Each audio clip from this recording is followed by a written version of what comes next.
CRK News, this is Priya Verma.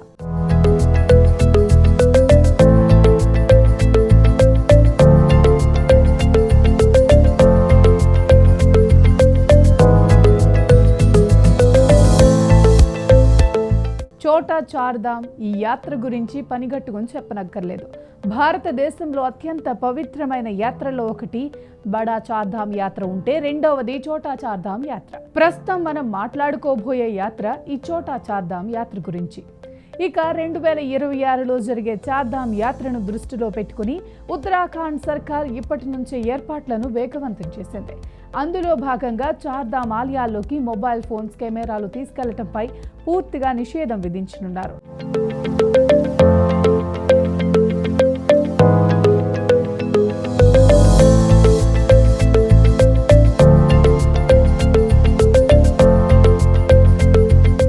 ఇక విషయంలోకి వెళ్తే కేదార్నాథ్ ఆలయ ఆవరణలో భక్తులు ఫోటోలు, వీడియోలు తీయకుండా నిషేధం విధించారు. ఇటీవల ఓ మహిళా వ్లాగర్ ఆలయం ముందు తన బాయ్ ఫ్రెండ్ కు ప్రపోజ్ చేసిన వీడియో వైరల్ గా మారటంతో ఈ చర్య తీసుకున్నారు.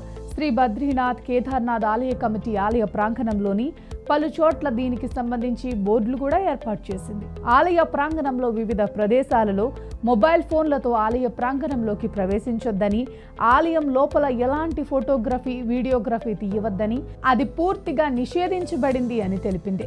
ఆలయ పరిసరాలు పూర్తిగా సీసీటీవీ కెమెరాల నిఘాలో ఉన్నాయి. జనవరి 17న జరిగిన రిషికేశ్ ట్రాన్సిట్ క్యాంప్ ప్రాంగణంలో చార్ధామ్ యాత్ర నిర్వహణ నియంత్రణ సంస్థ నిర్వహించిన సమావేశంలో ఈ మేరకు నిర్ణయం తీసుకున్నట్లు అధికారులు తెలిపారు. గతేడాది ఆలయ ప్రాంగణంలోకి మొబైల్ ఫోన్స్, కెమెరాలు తీసుకెళ్లటం వల్ల దర్శన నిర్వహణలో అనేక సమస్యలు తలెత్తటం వల్ల ఈ నిర్ణయం తీసుకున్నట్లు చెప్పారు. గడ్వాల్ కమిషనర్ వినయ్ శంకర్ పాండే అధ్యక్షత ఈ సమావేశం జరిగింది. చార్ధామ్ యాత్రకు సంబంధించి వివిధ శాఖల అధికారులతో ఏర్పాట్లపై సమీక్షించారు. యాత్ర నిర్వహణలో ఎటువంటి లోపాలు జరగకుండా చూడాలని ఆయన స్పష్టమైన ఆదేశాలు జారీ చేశారు. అందులోని భాగంగా బద్రీనాథ్, కేదార్నాథ్లో మొబైల్ కెమెరాలపై పూర్తిగా నిషేధం విధించాలని తెలిపారు. బద్రీనాథ్ ధామ్లో సింగ్ ద్వారం దాటిన తర్వాత మొబైల్ ఫోన్లు, కెమెరాలను అనుమతించబోమని కమిషనర్ ప్రకటించారు. అలాగే కేదార్నాథ్లో కూడా చబూతర ప్రాంతంలో కెమెరాలు ఉపయోగించడానికి అనుమతి ఉండదని స్పష్టం చేశారు. దీనికోసం Badrinath Kedarnath temple committee clock room సదుపాయం ఏర్పాటు చేస్తుందని తెలిపారు. యాత్రికులు తమ ఫోన్లు, కెమెరాలను అక్కడ డిపాజిట్ చేసి దర్శనం చేసుకుని తిరిగి వెళ్లేటప్పుడు వాటిని తీసుకొచ్చని అన్నారు. ఈ నిషేధం మాత్రం కఠినంగా అమలు చేస్తున్నట్లు స్పష్టం చేశారు.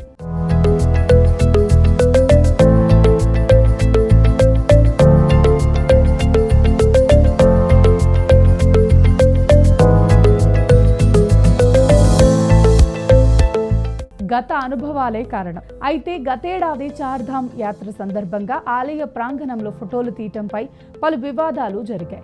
ఇది భక్తుల మధ్య ఘర్షణకు కూడా దారితీస్తున్న ఘటనలు వెలుగులోకి వచ్చాయి.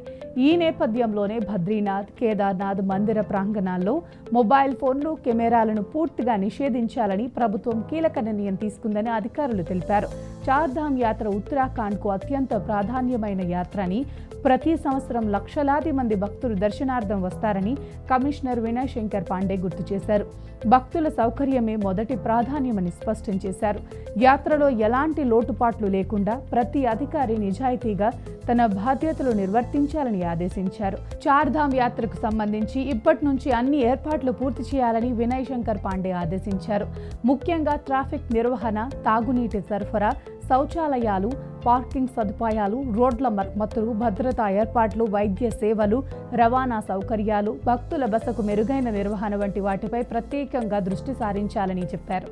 యాత్ర తొలి దశ అయిన రిషికేశ్ ట్రాన్సిట్ క్యాంప్లో రిజిస్ట్రేషన్తో సహా అన్ని సౌకర్యాలు మెరుగ్గా ఉండేలా చూడాలని వినయ్ శంకర్ పాండే సూచించారు.